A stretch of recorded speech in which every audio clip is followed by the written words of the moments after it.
પરમાર, સંદેશ ન્યૂઝ, સુરત।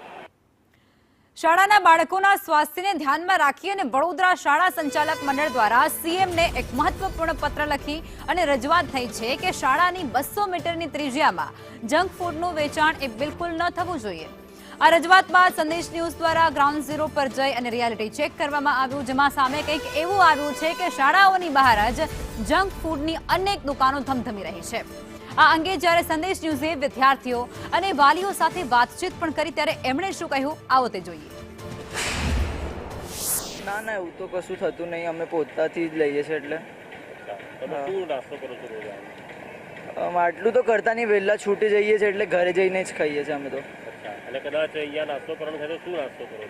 અહીંયા જે હોય છે એટલે વેજ રોલ, વડાપાવ બધું વધારે મમરા અને ખાખરા કે પછી થેપલા લાવું છું। અને પછી રિસેસ પડે તો એ ના હોય તો પછી બીજું શું ખાવું? બીજું ફ્રેન્કી ખાઈ લઉં કે પછી પફ ખાઈ લઉં અહીંયાથી। मैं ममरा लाऊँ, आलू सेव છે કે તો જનરલી તો ઘરનું જ લાવું, મમરા પછી પૂરી ને લોકો બધું આમ ગરમ નાસ્તો ને એવું।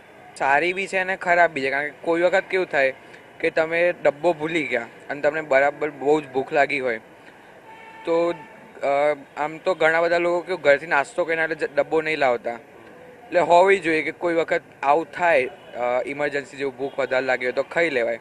અને આમ સારું બી છે કે ના હોય તો તમારી હેલ્થ ને બધું સારી રહેવું। એમને જે લેટર લખ્યો છે બરાબર લખ્યો છે કે આ વસ્તુ આરોગ્યના શરીરના માટે અયોગ્ય છે, તો જંક ફૂડની દુકાન અમુક એવી હોય છે એને એ ના આવવી જોઈએ બોલે। અમારી સ્કૂલમાં તો એવી કોઈ એ નથી, કેન્ટીન કે એવું કશું અવેલેબલ નથી। સ્કૂલ પછી છૂટીને છોકરાઓ ખાય છે તો હવે એમાં કેવું હોય છે કે માતા પિતાએ પૈસા આપ્યા હશે ત્યારે છોકરાઓ ખાતા હશે,